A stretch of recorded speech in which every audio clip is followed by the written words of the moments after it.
Hi, my name is Peter Andras. I'm a professor at Edinburgh Napier University. This is my lecture series on the evolution of complex systems. This is lecture 3, the theoretical foundation. This is part 1 of lecture 3. So, let's start first with a few books which are perhaps the most relevant literature. What you see on the screen are the authors, titles, and Amazon.com links to these books. The first is Niklas Luhmann's Social Systems. Perhaps this is the closest related book, which contains many ideas on which these lecture series are built. Next is Humberto Maturana and Francisco Varela's Autopoiesis and Cognition, the Realization of the Living. This is an older book, but has many ideas which I picked up in Luhmann's Social Systems book as well. And many of these ideas are ultimately at the foundation of the concepts that we discuss here. And finally, it's Bruce Charter and Peter Andras, myself, the Modernization Imperative, and in particular, this is the appendix that is relevant.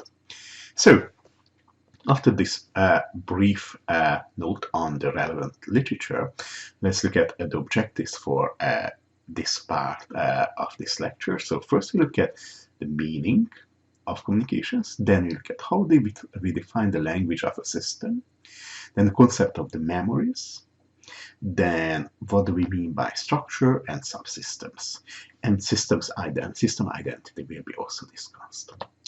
So, to start with, let's recapitulate briefly what we discussed so far.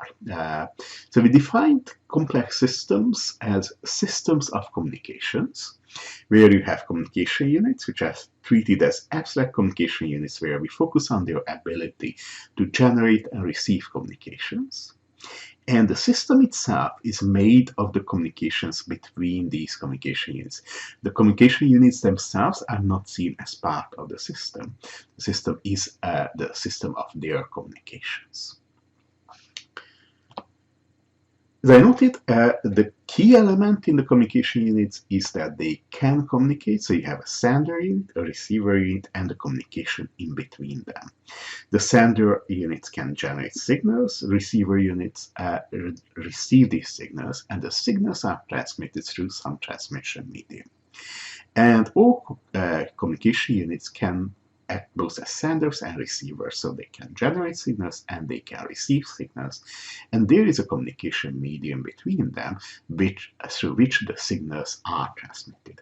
And as we noted in the previous lecture, it is very important that we focus only on these aspects of these communication units and of the communications. We ignore what happens inside of the communication units, how they generate these signals, how they receive these signals. The important feature is that they can generate the signals and they can receive the signals. So, key question is, what is the meaning of these communications? So you have a sender and a receiver. How does the sender attach meaning and how does the receiver attach meaning to the communication? So, for example, consider the mother cat and the kitten meowing to each other. Somehow they do understand what they communicate to each other. Typically, the kitten is looking for a meal or for some protection. The mother cat is looking for the kitten, possibly to protect or to feed them. Or look at courtship dance of birds. So they follow quite clear patterns of behavior, of movements, possibly of vocalizations. They do understand the meaning of this. The question is, how does this work? So let's first look at the communication by the sender. So the communication itself is a sequence or pattern of signals which are generated by the sender. Now, each of these signals may be followed by other signals, and there is some probability for these signals to follow the previous signals, as we discussed in the previous lecture.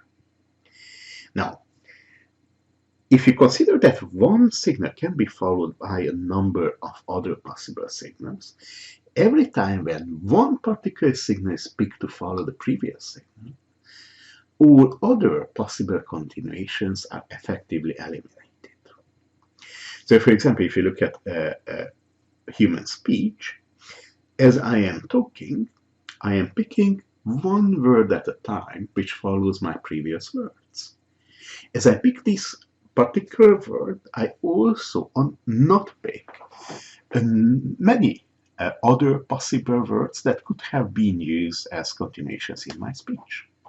So in this way, I select the continuation signals, and by selection, that continuation signal, I also eliminate all possible continuations.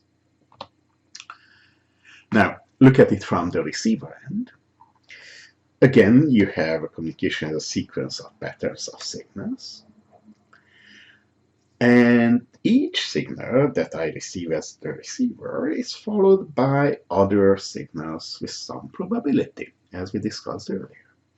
However, every time when I receive a particular signal, that also means that I picked one particular signal from these possible continuations, and I eliminated all other possible continuations.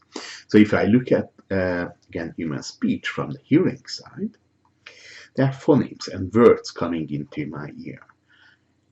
And that every time when I receive the word, considering the sequence of words that I heard, I have some expectation about what might follow.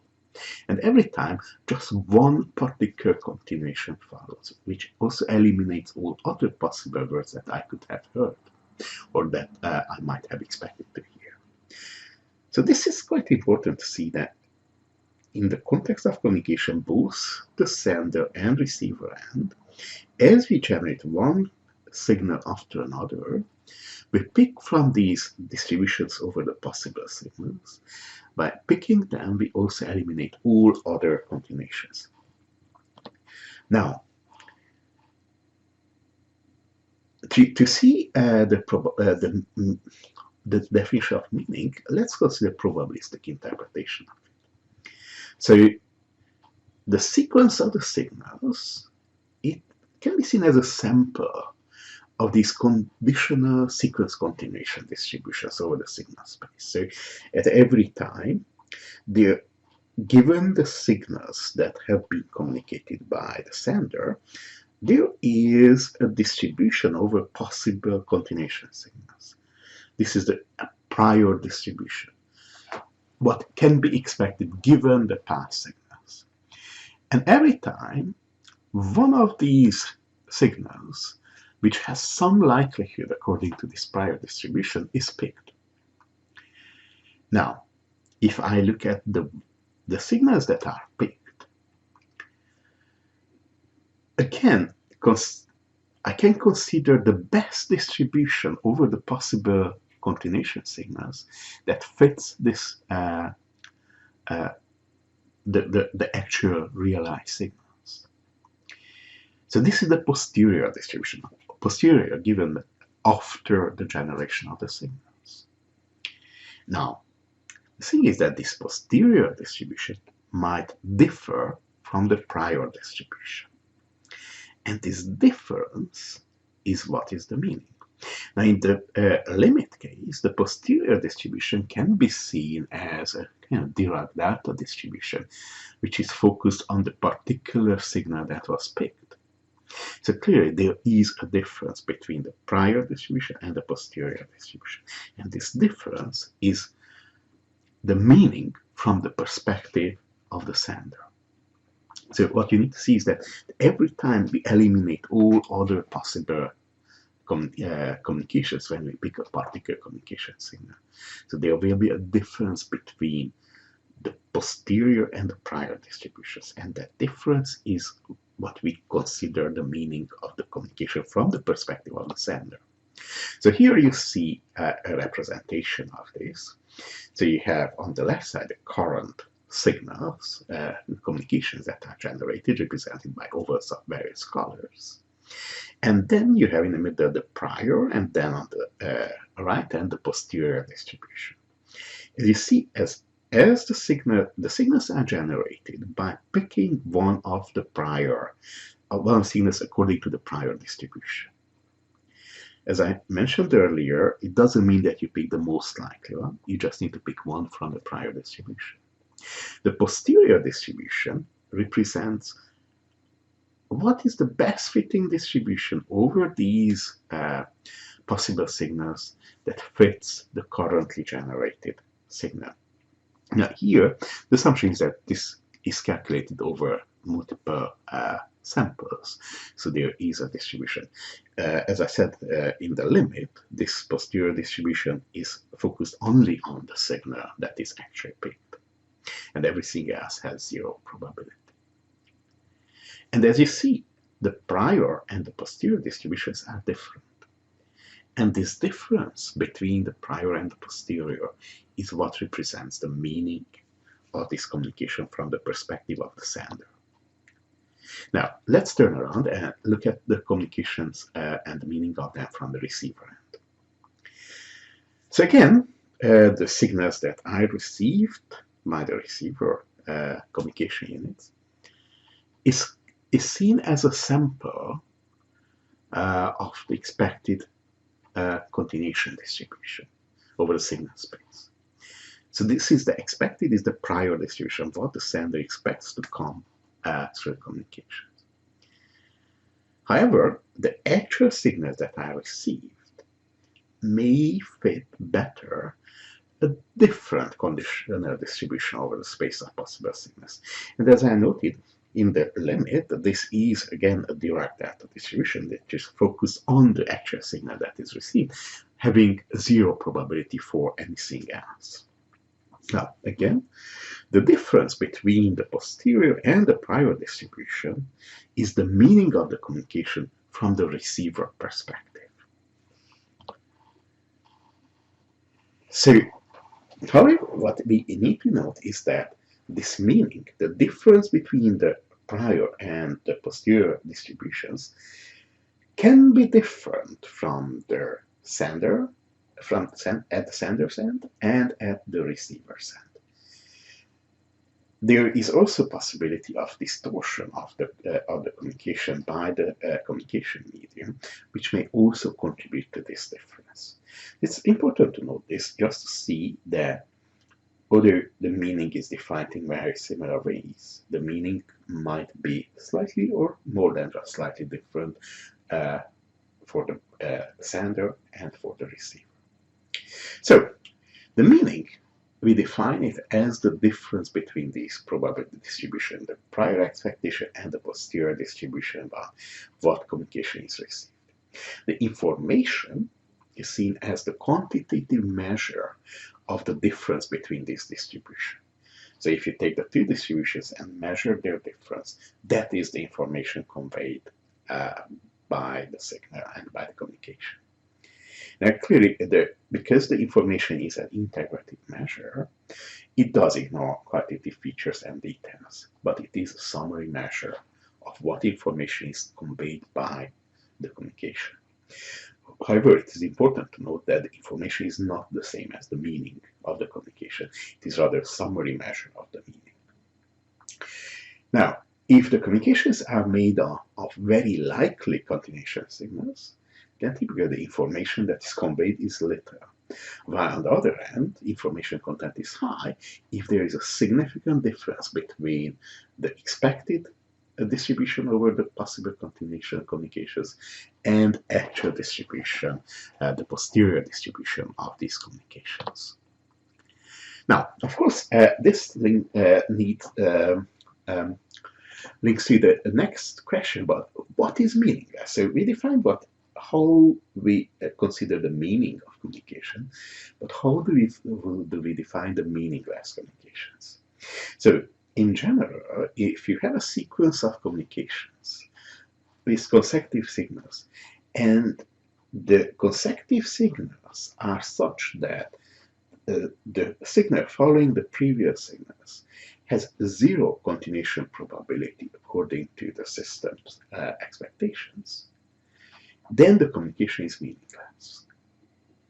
Now, clearly, this can happen because of communication noise. So if you consider mobile phones, there might be a lot of electronic interference, which makes it inaudible what you hear on the other end. The same applies if people talk in a crowded space. They may just not hear what they talk to each other. If the sequence of communications is dominated by meaningless combinations of these patterns or sequences of signals, then the communication overall is meaningless. So in general, what we can say is that the meaningless communication is not part of the system. It is a faulty communication in the context of the system. So for example, consider speaking Chinese to people who don't understand Chinese. So they are non-speaker of Chinese. For them, the Chinese speech is meaningless because they just don't know the rules.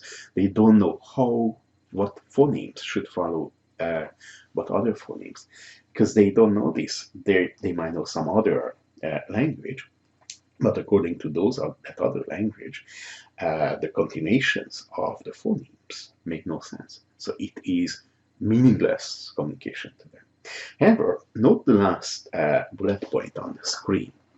What you see there is a sentence, and I am sure that you can read this sentence. What this shows is that if you look at printed text and you maintain the spaces between the words and the first and the last letter of the word, you can mix randomly the letters in between the first and the last letter of the word. In general, looking at this sequence of letters interrupted by spaces, in general, a human reader who knows the respective language can read the text. Now, what this shows is that if you follow sufficiently the rules of the language, in this case of written English language, by retaining the spaces and the first and last letters, then you already have sufficient compliance with the expected continuation distributions such that the otherwise meaningless looking text can be actually understood and proper meaning can be associated with it. Now, we looked at how communications are generated, how meaning is attached, and we considered these continuation distributions over the possible continuations. And we noted the concept of the referencing, that a communication references all other communications which happen before or simultaneously with it, which determine the likelihood of this communication. Now, these rules are the key rules of the communications within a system which structure the system's communications. So these are the rules which determine which communications may follow which other communications, and which communications may reference which other communications from the past. So the referencing rules for a system are the rules which define what reference communications are needed for the production as a continuation of a given communication. So to produce a communication as a continuation of previous communications, what other communications must have existed there in the past in the system, or possibly simultaneously with things, which have to be referenced in order to produce this communication within the system. So these are the referencing rules. On the other side, you can get it from reverse, the continuation rules express what are the possible continuation communications of having a set or a pattern of communications available for referencing. So given current and past communications, what communications may follow and what are their probabilities. Now, clearly, the continuation rules do not need to take into account all past and existing communications. They may take into account only a subset, and typically that's what happens. Only a subset of communication is taken into account, and then you can determine what possible continuation communications may follow as continuations, and what are the probabilities of this. So the referencing rules and the continuation rules together define the rules of the system communications. So for example, if you look at human language, clearly there are referencing rules which tell you how can you construct human speech or written human text such that it makes sense by referencing previously stated information and meaning. In the same way, the continuation rules tell you what kind of communications words may follow the previous communications that were there.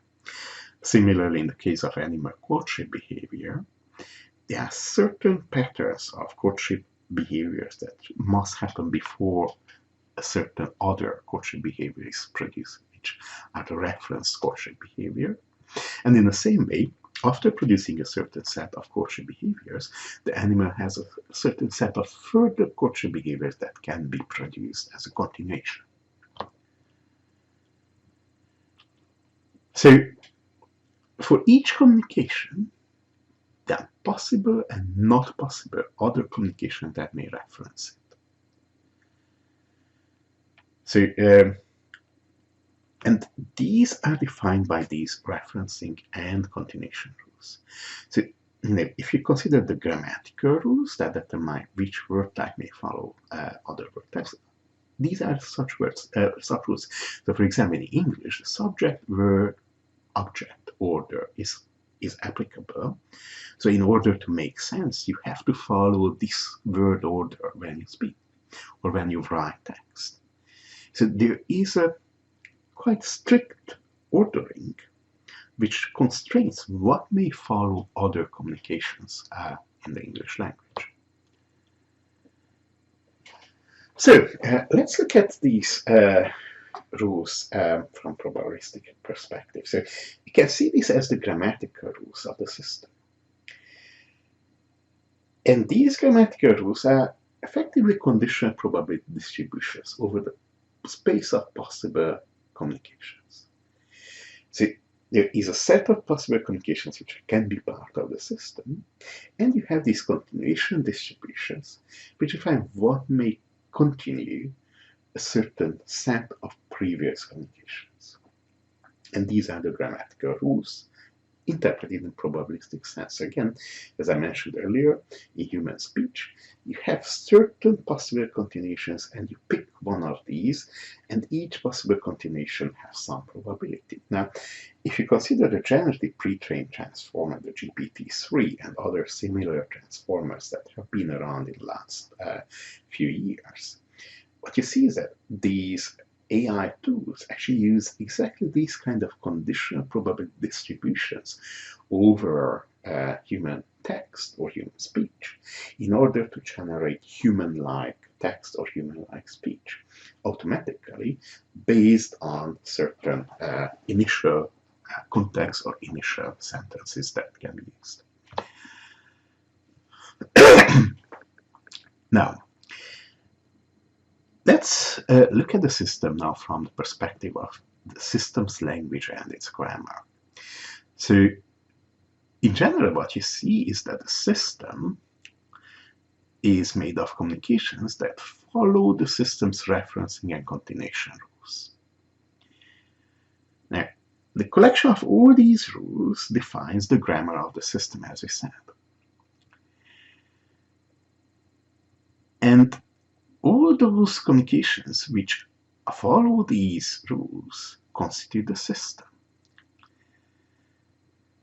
So the language for which the syntax is described by this grammar, which you may interpret as a probabilistic grammar, that is the language of the system.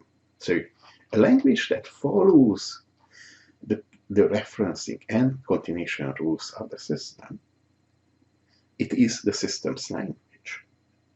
And that defines the system itself, if you like.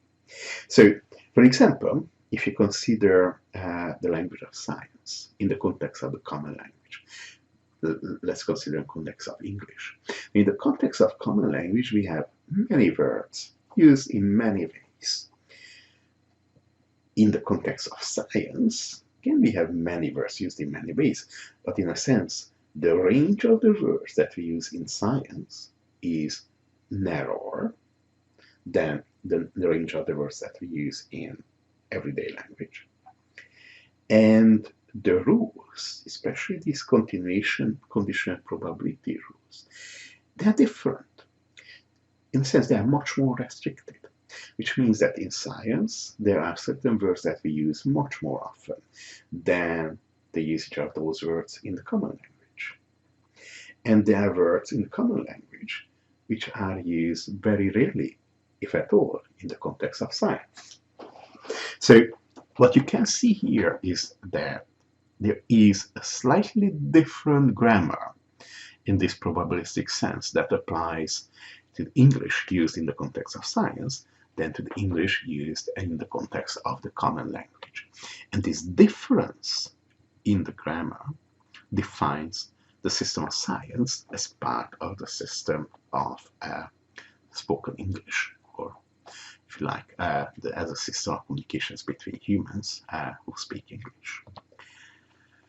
So, as I noted, the grammar, the continuation and referencing rules together defines a language, which is the system's language. Now you can use this approach to identify where is the system. So you have a rich world of communications, and if you find all those communications which follow a certain set of referencing rules and continuation rules, then you can find all communications which follow the rules of the system, which effectively, by following the rules of the system, belong to this system. So separating the communications which follow the system's rules from those that do not follow allows you to identify where is the system. And typically, in the case of systems, this is a dense cluster of communications surrounded by a relatively rare set of other communications. So again, consider the language of sciences, and in particular, within that language of science, consider the language of the mathematics. Now, in the language of science, you have a range of continuation and referencing rules which are stricter than the same kind of rules in the general everyday language. However, within the system of science, in particular for communications which are about mathematics, you have an even stricter subset of continuation and referencing rules, which are mainly about communications or words that are used in the context of mathematics. So if you look at only those communications within science which follow the rules of mathematics, scientific communications, what you find is all those communications which are part of the mathematics, science of mathematics, in the context of the wider system of sciences. Now, a further concept that we need to consider is the time of systems. So, in general, in systems, as we said, these are systems made of communications, and there are patterns of communications which reference other patterns of communications according to the referencing rules. Now, in particular, you may find a sequence of communications where the communications can be ordered, or if you like, semi-ordered, if you want to be precise, along the referencing link. So what we mean here is that you have, for example, in human language, you have one sentence with a sequence of words, followed by another sentence and another sentence, and there is a sequential order between these sequences, between these sentences, and each sentence references some of the earlier sentences which determine the possibility of generating this sentence. So what you see here is that you can order the sentences, although why we call it actually semi-order is that not actually every sentence that is followed by another sentence depends on the previous sentence. The dependency, referencing dependency may link it to other previous sentences, but you can order all sentences into some of these, according to some, the referencing links, into sequential orders. Now, within the system time is this order imposed by the reference linking restrictions. So in order to generate these communications, you have to follow the referencing rules. Those imply a referencing linking restrictions over the communications that are generated. And this ordering is seen as the temporal structure within the system. This is the system time, this implied referencing linking restriction that applies to the communications. So consider, for example, time in human communications, everyday communications. So this is when you talk to anybody else, and generally what you say is usually referencing other things that you said before in the last few minutes, possibly in the last hours. Now consider now the communication time in legal communications. Now, legal communications are the ones which, let's say, happen with lawyers, in courts, and so on. Now, here, for example, the time between court hearings can be days or weeks or even months, or perhaps even years. So the referencing between communications in these legal communications can take into account communications that were communicated weeks or months or years before. So what you see here is that in terms of everyday human communications, the time scale of these communications happens in the range of minutes or hours, typically. The time scale in the context of legal communications happens typically at the level of days, weeks, months, and possibly years. Now clearly all these are human communications, so the legal communications are also human communications. So what this tells you is that there are human communications where the temporal ordering is at the scale of months, but in general, in the everyday, most of the everyday human communications, this ordering is this time scale is at the scale of minutes to hours. But in the context of legal communications, clearly it is at least days, but typically weeks and months or more. So what this shows you is that in a different system, you have different physical timescales associated with the system-specific time. So it's important to highlight here that all this happens in the context of physical time, but there is a time associated with the system time, which tells you how the reference linking restrictions apply in the system and define the temporal structure of the system and how that relates also to the external physical time. So, we discussed now about how the grammar of the system is defined, how the system language defines the system, and how we can conceptualize time in the context of the system, which is a system time. So then let's see what are these communications about in the system. And in general, what we can say is that the system communications are about the system itself. So what is the system and what is not the system? Or in other words, it is about defining what's the system's identity. The system's identity in the core and also in kind of explicit sense of where is the system, what belongs to the system and what does not belong to the system. So in general, communications reference other communications to address this issue whether a communication is part of the system or not. And this referencing may continue for a very long time. and quite often, as you will see, the decision is only temporarily valid, and one communication may be part of the system now and may not be part of it later. However, here the key element is that the system generates new communications in order to check whether previous communications belong to the system or not.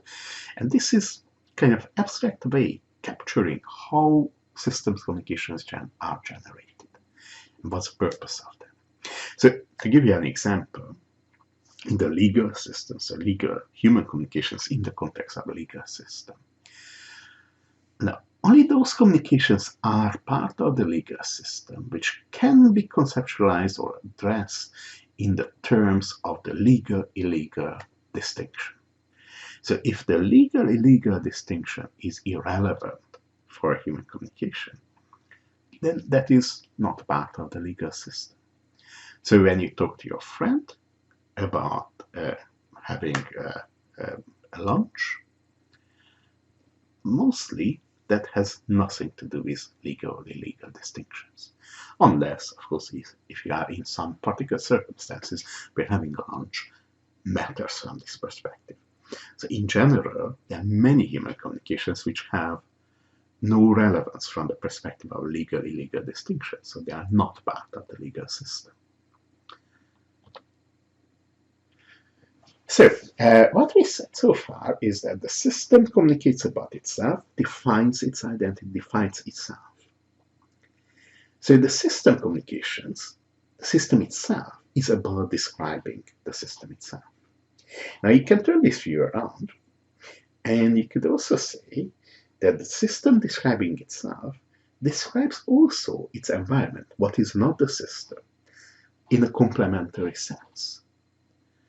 So the system describes itself, that can be also seen as a description of what is not the system in this complementary sense. And the key question is, how close is a description of the environment in this complementary sense? Now, it's never completely perfect, but it can be very close. So think about human perception of the outside world. What we see, it depends on what light goes into our eyes. Some of that light ends on our retina and it gets processed, and it gets processed further up in the brain, and we have some perception of the outside world. And this perception ultimately is formed somewhere in our higher brain areas in the cortex. Now, what we know from psychological experiments is that this perception of the outside world is not always exact. You have visual illusions when you see something that is actually not there. If people take drugs, they may see things that are definitely not there. There is not even an illusion of them, but it is just created inside of the brain. So what you can see here through this example is that the perception of the environment, the description of the environment in this sense, differs from the actual environment. And there is some interpretation of this information through the system, and there will be in general some gap between the actual environment and the system's description of this environment. Now, the correctness of the system's environment description is what determines the system's ability to reproduce and expand. If the system is able to describe itself such that this description provides a good complementary description of its environment, then it's likely that it can produce communications within itself which facilitate the incorporation of further communication from the environment by referencing them in order to generate further new communications within the system to reproduce and expand itself. So having a good environment description allows this regeneration of the system and generation of more system communications. For example, consider bacteria. Some have antibiotic resistance ability and some don't have this. This depends on the genes and various proteins that they may have.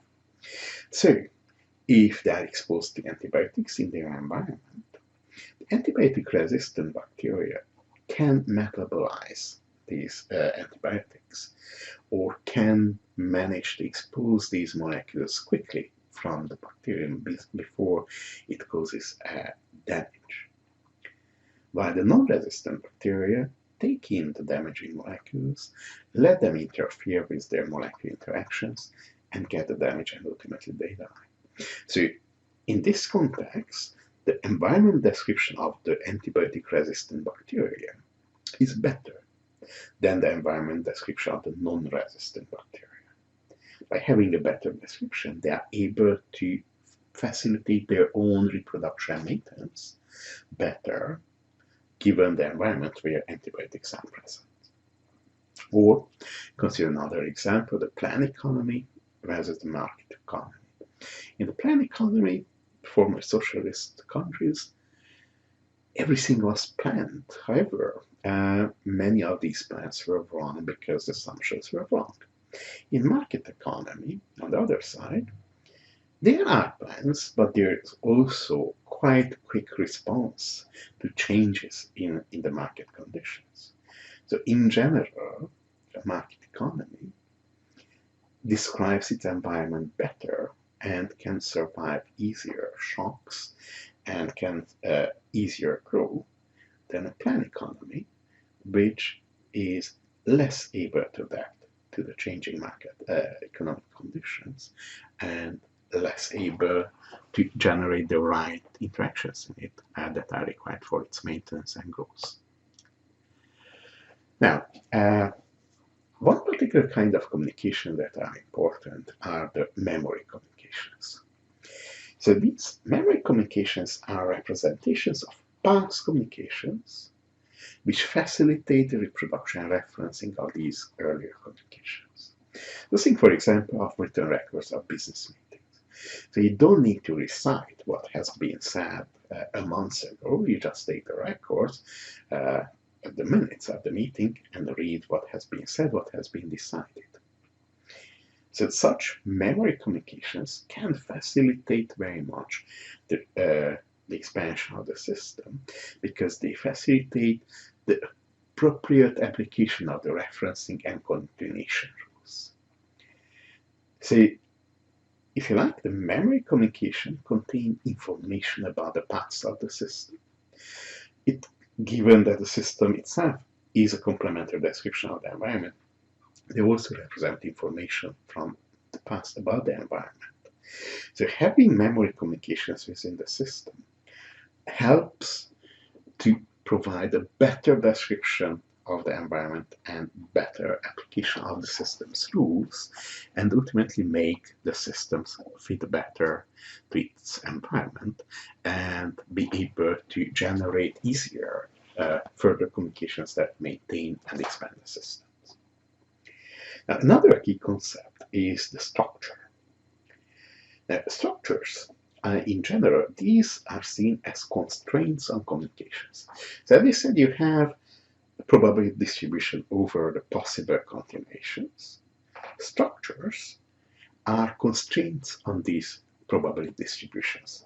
This is how we define our structures in the context of these communication systems.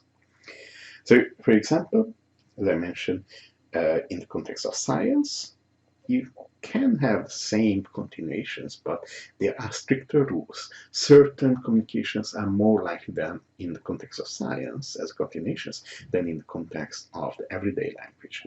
And certain communications are much less likely. So these kind of constraints reduce the ambiguity of communications and of continuation and referencing rules, and effectively reduce the ambiguity of the sequences of communications, of the meaning of these communications.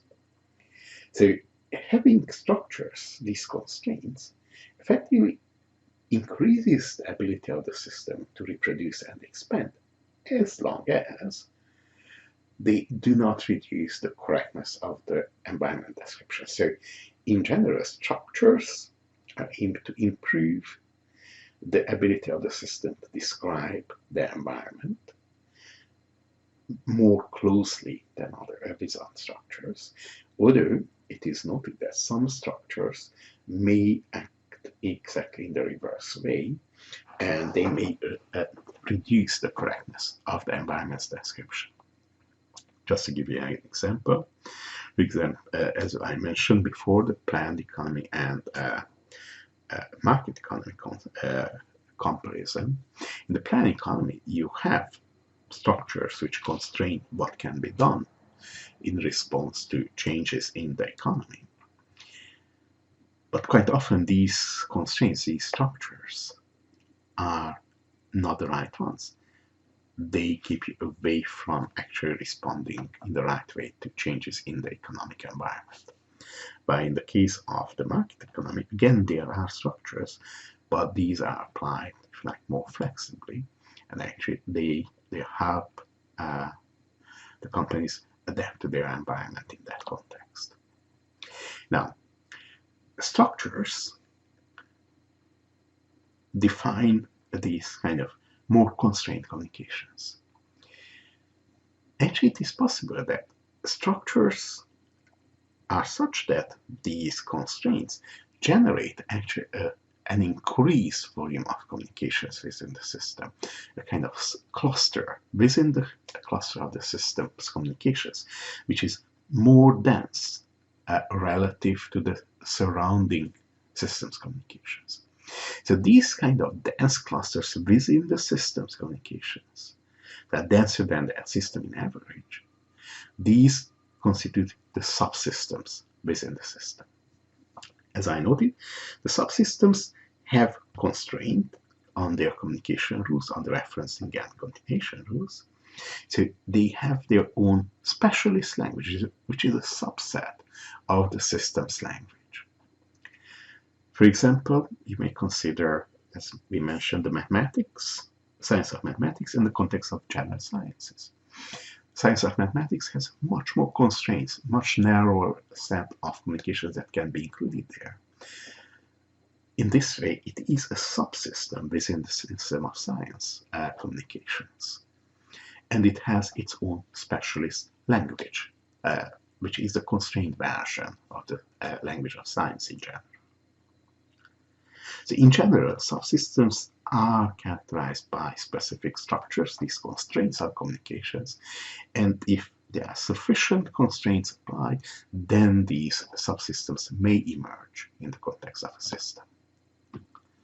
So to give you a few examples, in the case of society, politics, law, economics, science, these are all different kinds of human communications where you may see society as the communications of all human communications. And then politics, law, economics, and science are specialist versions of these communications constituting subsystems in the context of the society. Or in the case of biological systems and an organism, the neural system, the circulatory system, digestive system, constitute different specializations of the cellular interactions, where you can see the organism has a system of all kinds of communications between cells, interactions between cells. The nervous system is a subset of these, which is specialized in passing on information about the environment and generating control actions to control the behavior of the organism. So in general, the subsystems specialize in some aspect of the system, and if you like, in the context of the system, you can see subsystems as functional subsystems as well, which deliver certain aspects of the functionality of the system. So from the system's perspective, we can assign particular functions. However, from the inside perspective of the subsystem, the function is the maintenance and reproduction and expansion of the subsystem itself, where the system overall is part of the subsystem's environment. So, in summary, first we discussed the concept of the meaning, and we said that the meaning is the difference between the prior and posterior distributions of the communications generated by the sender and and received by the receiver. So these define the meaning on the two ends, on the receiver and sender end. And we said that the limit, you may see the posterior distribution. This is derived data distribution focused on the actual communication that was selected, but all other possible communications are not selected. And this difference is the meaning.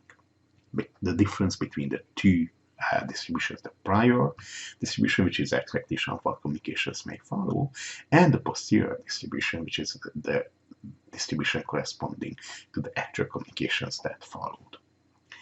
Then we define the system language and the language in general by considering the referencing and continuation rules and the probabilistic interpretation of the grammatical rules of the language.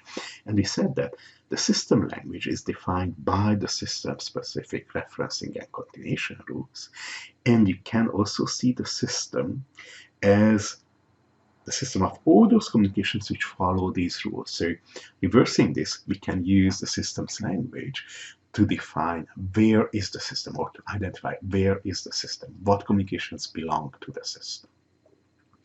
Then we consider the concept of memory communications, and we said that memory communications are those which represent past communications and allow quick referencing of these past communications, or possibly recreation of these past communications. And we mentioned, for example, the records of and minutes of company meetings, which can be used as memories of these past communications.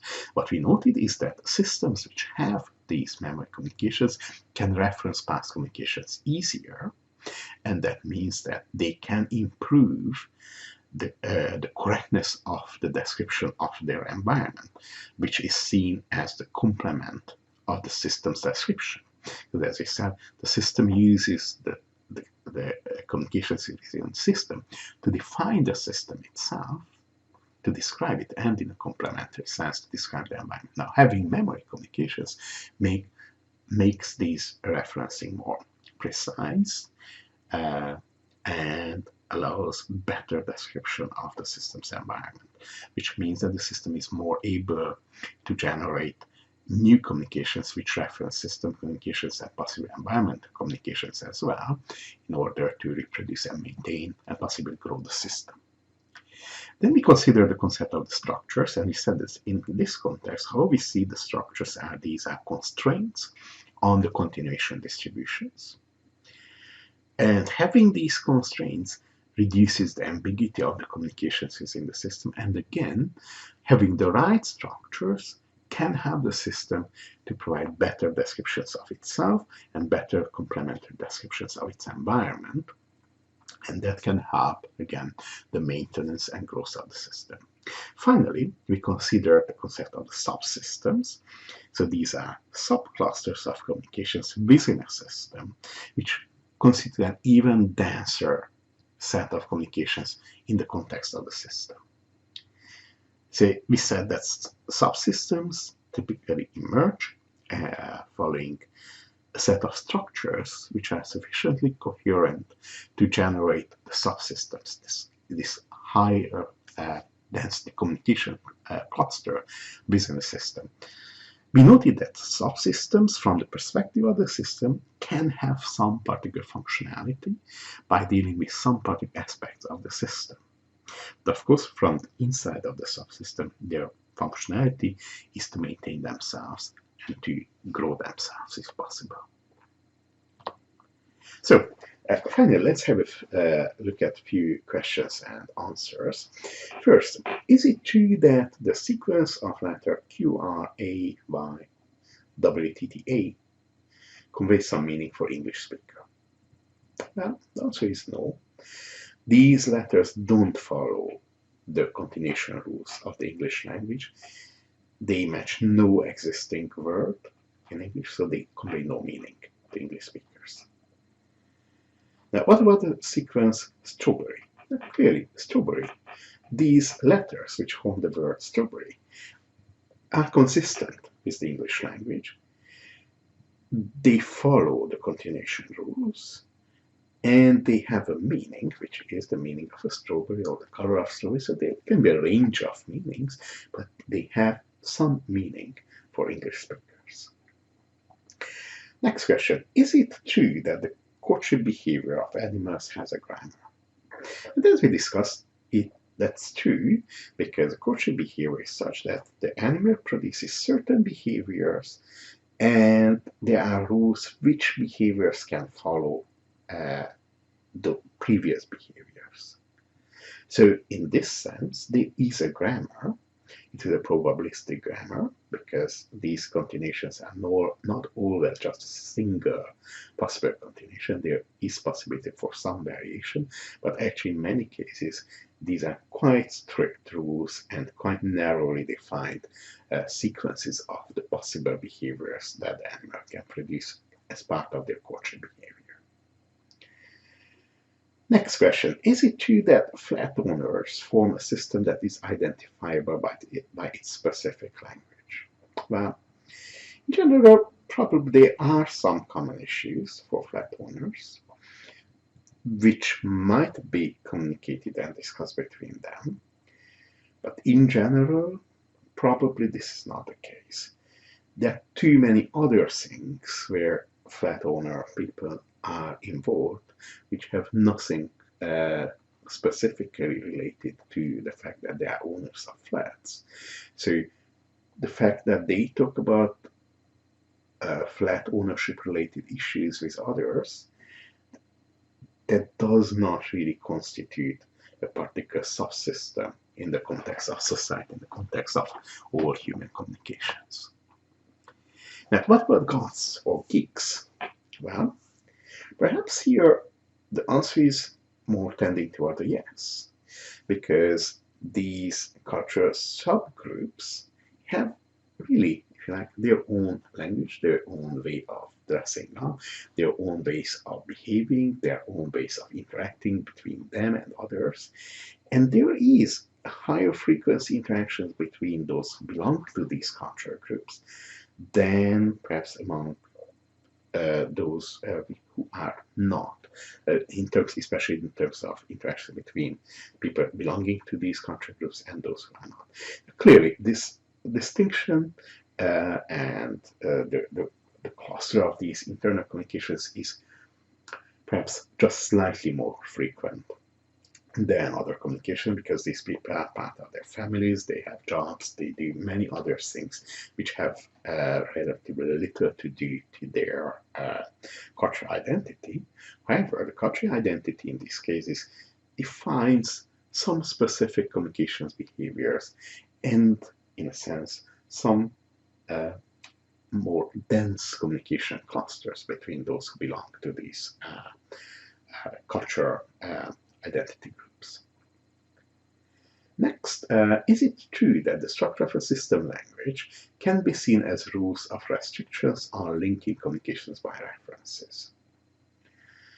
Well, so what we said about the structures define constraints on the continuations, on the continuation distributions over possible continuation communications. So in this sense, they also constrain the reference linking of communications. So in this way, structures can induce restrictions on linking communications. However, perhaps this is not always a clear feature or an important or a practical implication. So in general, what we can say is that structures do induce some level of restriction on linking communications where we consider linking by references. Finally, is it true that politicians communicate mostly about the welfare of people? Well, if you consider that politicians are part of the political system, and their communications follow the rules of the political system. What you find there is that they are mainly communicating about power, about the distribution of power, and the use of power. This might involve communications about how to use budgets, how to use planning permissions, how to oppose planning applications, and so on. Now, quite often this is related to the welfare of people. However, the focus, because it is in the context of the political language, where these communications really need to relate to the core features of political language, which is really about distributing power, getting power, or losing power. The communications are mostly about power, and in a kind of side effect way, they might be about the welfare of the people as well. Of course, quite often, in order to retain power, politicians need to communicate about the welfare of people. So there is quite often this implication that the communicating about the welfare of people is part of political communications of politicians. But again, it depends on the context, and it is not necessarily a necessity. Thank you.